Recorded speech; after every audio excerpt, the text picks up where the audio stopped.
Hello everyone and welcome back to PlaygamesTV. It's me, it's your boy Poongoon, And I'm Macho. and today we're going to talk about the importance of community in vanilla World of Warcraft. It's not necessarily just one story, but maybe a mashup of a couple stories. Community has changed quite a bit from now, back in Classic WoW, up until Legion, what we have today, and we kind of want to give you guys a glimpse at what community used to be like back in the day. So sit back and enjoy. So one of the biggest differences between vanilla WoW or classic WoW in general, whether it's vanilla, the Burning Crusade, or even a little bit in the Wrath of the Lich King, is back in that time frame, the actions that you did in game had consequences. And one of the biggest examples is if you did something negative, the community would know about it and it would perhaps have negative implications for you as far as joining a guild. One of the biggest things would be ninja looting, and I think Macho has a little story about ninja looting.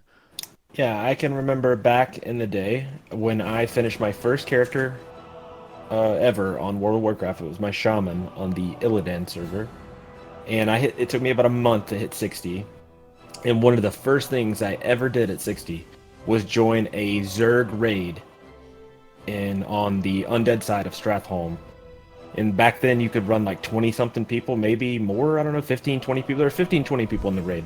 And the reason why I bring this up is because there was a guy that was running these raids named Shun. And Shun, at the end of these runs, if something dropped on Baron that he wanted or needed, he would ninja it.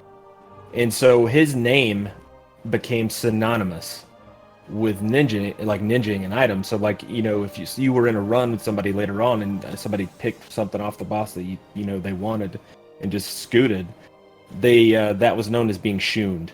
So you And can see, everybody knew the meme, like from the forums and stuff. yeah, like so that would be what people would post in the forums, and like, oh, so and so shooned me in this run. And I mean, this guy was famous for doing that like 1 month in, and like, I don't know, I think people still used that for like years on Illidan to describe, having an item ninja for them. See, I as well. So when I first started Vanilla WoW, everybody knows, those of you who follow the stream, you may know of Macho and I's exploits on the Halmarush server. That was the first server that I played on a serious level, but prior to playing on Halmarush, my very, very, very first character, I often forget this in fact, was a hunter, a Night Elf hunter on the realm Spinebreaker. And I was trying to get into this guild. The name of the guild was called Requiem, and it was the best guild on the Alliance side on the server. And I put in a guild application. I had like half my Beastalker armor, half of my dungeon set, and I was like, okay, maybe I'm ready to join this guild and raid Molten Core. They had openings for a hunter, so I applied for the guild, and I was denied. And the reason my guild application was denied is because there were pictures, screenshots, that people had taken of me exploiting in Warsong Gulch. Back in the day in Classic WoW, there was a lot of ways that you could get outside the map boundaries in Warsong Gulch. You could jump behind the flag cap, you could climb the wall, there was all kinds of crazy stuff you could do. But my point being was, back in Vanilla WoW, if you did something wrong, if you did something distasteful, if you did something bad, and there's another side of that coin as well, if you did something good, for example, you're a really skilled PvPer, you're a ganker that's always, corpse camping people in Arathi Highlands or Eastern Plague Lands, perhaps you even were the first person on the server with a legendary, like you got the Sulfuras first, you got the Thunder Fury first. Whatever you do in Classic WoW, whether it is good or bad, you earn a reputation. And it was because of this negative reputation that I had earned for exploiting in Warsong Gulch that my application was denied. And in fact, my application was actually like semi-approved. I was able to get in on a trial run. They liked my application because I put a lot of effort into it. And they let me in on this trial run. But midway through the trial run, I was kicked out because people recognized my name for exploiting in Warsong Gulch. Yeah, because back then, there were no cross-server BGs. All your BGs were on your server. So whenever you were in a BG with people, you were playing people on your server. So, the cross-server stuff didn't come in until way later. So Like you're PvP, and if you're PvPing all day, you're constantly playing people from your server. So they if they see you exploiting, they're gonna be like, "Hey, I recognize this name. He's been cheating all day." Exactly. And a lot of people say one of the biggest things that I see, whether it's on forums or in-game, is there's two camps of people. There's the first camp of people, and I'd even argue that this is the most populated camp.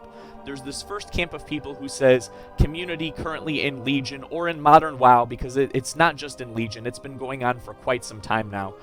Community is not the same as it once was. That's one camp. And then the other camp is the camp that says, like, oh, you're just nostalgic. You just have fond memories of vanilla WoW, and that's why you think that the community used to be so much better then. But I can promise you, I do not know. I mean, I couldn't. If you told me that you could give me $1 million right now to name 5 people on my server in Legion, I would probably lose. I mean, maybe I'd be able to guess 5, but I don't even know the guilds that are on my server. I don't even know the names of the players that are on my server. And back in vanilla, even the Burning Crusade, somewhat into Wrath of the Lich King, that's not true at all. Everyone kind of knows everyone, and it brings the MMO into a MMORPG. Well, I mean, I think that you can pinpoint when it started to happen is once they introduced realm transfers and name changes that you could pay money to, because there were no more consequences to doing like, ninjing or doing something stupid, because if you got caught, if you like stole something from your guild bank, you like ninja'd a bunch of stuff, anything like all you had to do which is pay $25 and you leave. You get a brand new name, new identity, no one knows who you are. There are like no consequences to your action. Whereas back in vanilla, if you did something like that, you were immediately called out for it. Your name would be plastered on the forums.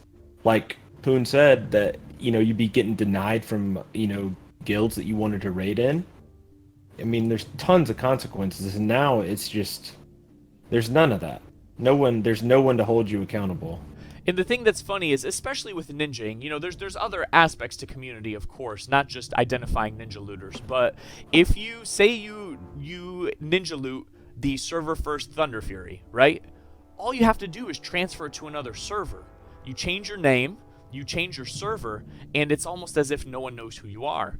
Now, if you ninja loot something that's like less major, like, I don't know, a Perdition's Blade, but there's 15 people on the server that already have Perdition's Blade, you can name change and stay on the same server, and people will not know who you are. But prior to name changes, prior to character transfers, and I think these came out midway through vanilla WoW, but in that first year or those first months of vanilla WoW, before either of those things were possible, there was no escape in that stigma. If you did something bad, there's no escape, and it kind of led to people, I think, being a little bit more courteous. Not always, but sometimes. Well, I think it probably. Do you remember? It had a cooldown though. Remember? And that before they even initiated it, they used to do, if the servers were too big, they would bring up new servers and offer you a free transfer, a free one-time transfer off to the new server. Because I remember when Illidan, there was a server called Urson, and Urson came up, and like they tried to push people off Illidan because there was so many queues to log into the server, and it was so laggy. And they were like, all right, here's a new server. You guys can have a one-time transfer. And I think they tested that technology out there before. But I don't know if you remember, there used to be a cooldown. It was like a huge cooldown. I think it was 3 months. Yeah, at least I think it was at least 3 months. And like you couldn't just.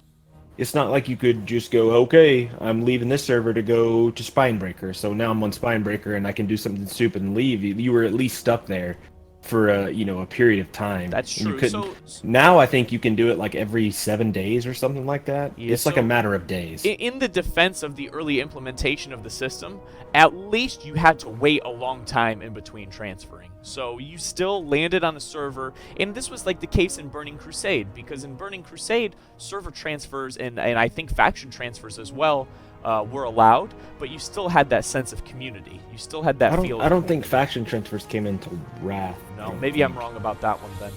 But you still had that sense of community because you couldn't hop around servers every week or every 3 weeks. You had to wait a minimum of 3 months.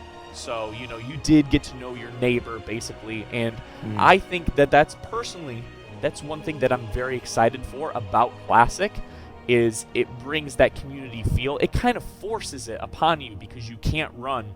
You find your home server, and that's your home server. You can't run from community. It's there whether you like it or And not. I really hope that they stick to that too. Like where when you make a character, you're on that server. They don't offer server transfers off that server. Like the only way that it would be that you could get off that server would be if they had to merge it with another one because populations got so low or something like that. I agree entirely, but I think only time will tell what they will or won't allow. There's a lot of speculation going on right now as to what they will or won't allow, and I guess we'll see. I guess we'll see. Don't fuck this up, Blizzard. So guys, that's going to do it for episode 2 of Vanilla WoW Stories. Now, granted, this wasn't necessarily a story, but it was more of a discussion. But I think it's very important to talk about because community is one of the core aspects of Classic WoW, and it's something that I hope is still intact when Classic comes out. I hope you guys enjoyed this, and Macho, do you have any final words for them? No, I had fun doing it, and if you guys liked what you heard, just be sure to drop us a like, hit that sub button. Helps us out a ton. Take care, guys, and let us know in the comments if you have any suggestions for one of these future videos, or if you have a story of your own that you'd like to share with us. Until next time, guys, until next week, right? Take care, everyone. See you guys.